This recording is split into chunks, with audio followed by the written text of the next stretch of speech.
I think a lot of us are familiar, especially in recent years, with the so-called pink tax, the idea that women pay more for certain items. Yeah, that's and right. We've talked about this a lot. Amen, right? Exactly. What is the double tax? So the double tax is essentially the pink tax and then some, right? So there are women who experience taxes on top of the pink tax. You're not just worried about finding the right beauty products in the store, but sometimes when you go to the store, those beauty products might not even exist. So you have to travel further for those products. So I'll give you an example. I use hair products that essentially are sold in stores in the Cambridge area that are about 45 minutes away from my house. So that additional tax is me having to drive 45 minutes on top of getting to the store and maybe or maybe not seeing the products that are on those shelves.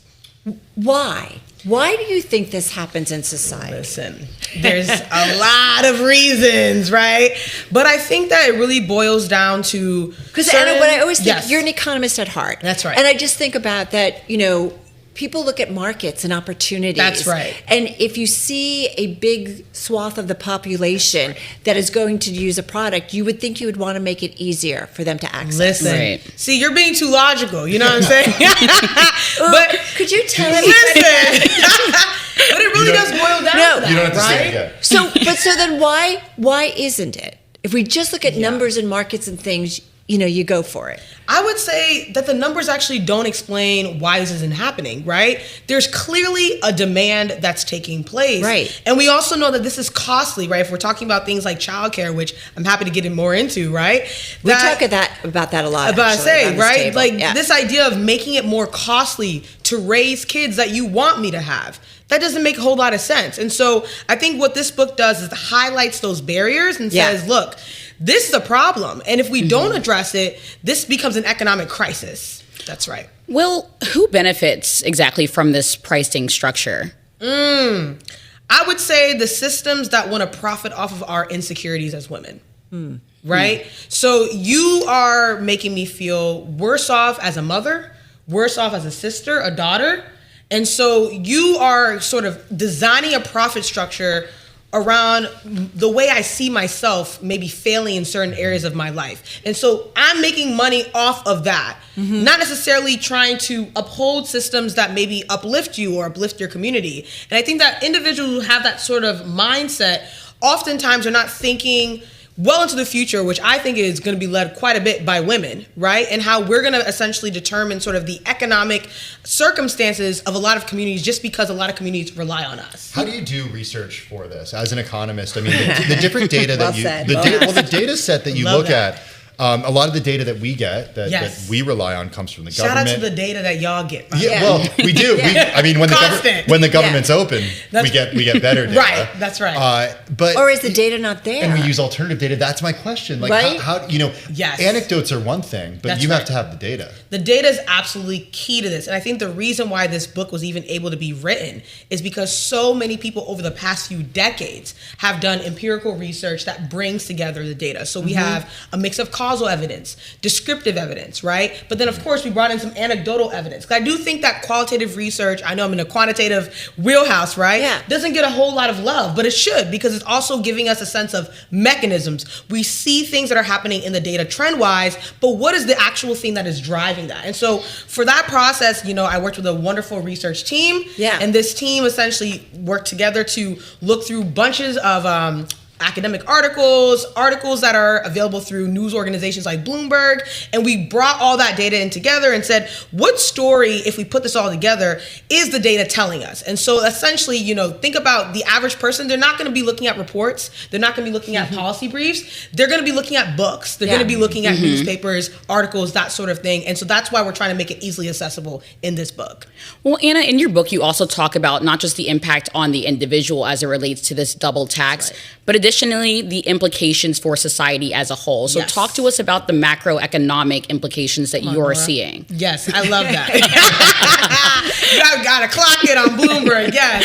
I think that the way to think about the double tax, right, which, by the way, is the compounded cost of racism and sexism, right, is that this is essentially thought through the metaphor of like we're all in the same economic block, economic neighborhood, right? And so if you're in a neighborhood and the house 5 houses down catches on fire, you have two choices. You can go home and say, I'm going to catch up on another episode of Traders, right? I don't think that's the best decision to make. Or you're going to call the fire department and say, hey, there's a fire in my neighborhood. We need to address it. So the double tax here is that fire. And so we're seeing this actually show up in data in real time, in the sense that Black women in particular are facing higher unemployment rates. And a lot of people are like, well, that's a group that I shouldn't really care about because they're not just like me. Right? Yeah. But what's actually happening with them is starting to be reflected in other groups, women more broadly, and mothers. And so if we're not tackling essentially what's happening with women of color and Black women in particular, that unaccounted cost eventually spreads to everybody else. We're speaking right now with Gifty Opoku-Agyeman. She's the author of The Double Tax, How Women of Color Are Overcharged and Underpaid. Also joining us, Norah Mulinda.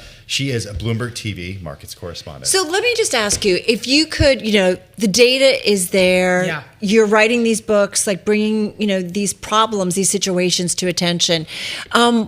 What needs to be done? Are we talking about policy? Are we talking about companies doing things, government doing things? What do we need to see done to change some of this? Because Tim knows this. I say this a lot with women. Yes, women have made a lot of advancements, but you look at the numbers, and you have some numbers too about, when it comes to Black women in particular, in the highest paid careers. Like, if you're talking about wealth creation, it's not just incomes, but it's how do you advance from a generation or generations. So what would you like to see changed, or what needs to change? So I think everything you mentioned is going to contribute towards the solution, right? It can't just be a silver bullet solution coming from one sector. Right. It's going to be a combination of policies, combination of communities, and individual actions to ensure that the double tax actually gets eradicated for good. And I want to be clear about something. Even though the double tax is describing the compounded cost of racism and sexism, I just noted two ways in which people are facing inequality, which means that if you're facing any dimension of that, you're also going to be accounted for. So by addressing the double tax for Norah and I'm also addressing sexism for you, right? And that has spillover effects for you, right? And so it's actually very important for us to think about policies that, for example, are making it easier for folks to raise their kids, right? We're talking about the child tax credit, for example, that's been on the table in the, I know. Sorry, I'm shaking my head because I just feel like there's issues that as a society we just don't value. What's the economic cost of all of this? Like, how do you think about that? I think the economic cost of all of this it's hard to say definitively it's one thing, right? I think what happens is it shows up as different price points at different stages of life. Let me maybe give you a point of reflection that I realized. So at the very end of the book, this book is sort of formatted as the lifetime cost of a woman's life, right? Yeah. So I'm starting from your first mirror as a woman. You're dealing with beauty standards for the first time, all the way through retirement.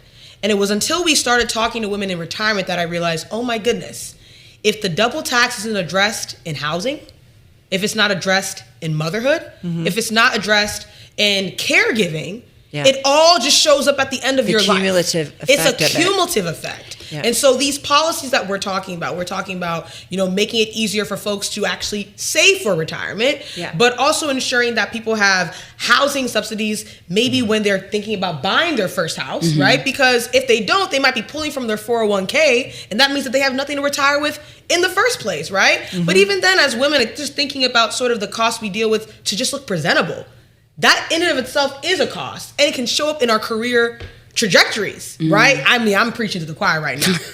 Maybe. Right? So I think that's sort of what I mean. But Norah, come on back in. Well, talk to me about what you found to be surprising as you were doing this research. I know for you particularly, you really enjoyed the chapter that you wrote about motherhood, caregiving, childcare. What was surprising to you through your research? Can I tell you something? I mean, I'm really preaching to the choir here. Parenthood is expensive. Yep. Yeah. Hello? Yeah. Raising kids is a really expensive thing to do.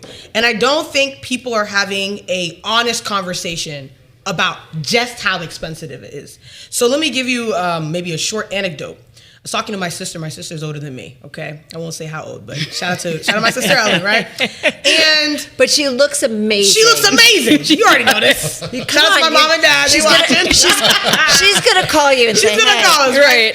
And she was talking to me about childcare woes, and I said, why don't you hire a nanny? And it just went silent on the phone. And then she started to laugh. Yeah. She said, I don't think you know how much a nanny costs. And she was right. I had no idea how much a nanny costs. When I started breaking down the numbers, I said, oh my gosh. On average, $40,000. That's not including health insurance. That's not including the fact that $40,000 in a place like New York is not a livable wage, right? So you're really having to adjust to where you might need childcare. And I think the other thing too is there's a lack of public childcare options as well that I think I kind of knew about, but given that the childcare cost was so expensive, I said, why isn't Head Start robustly funded, right? I'm a Head Start kid, right? Yeah. Why aren't these sort of public options available by and large? And I think that is sort of the chapter that really had me thinking about my family plans, right? How many kids do I want to have? I had to call my parents and say, hey, mom and dad, maybe 2, right? Like, because I think it's costly. Yeah. No, I know Norah wants to come in, but it's also where this backdrop of war, this guns versus butter, like you think about in terms of government spending, like where things would go. Norah, come on back in though. I want to know, what can the average listener do? I know you mentioned this analogy about the fire, the neighbor. We talked a bit about policy and of course the issues that still are prevalent. That's right. What can a listener do today? I think that I'm going to say 2 things. One that's more on the feely side and one that's more concrete, okay? The first thing I would say is I want you to empathize with your neighbors, right? I want you to have empathy for the people who don't look like you because they're dealing with different costs.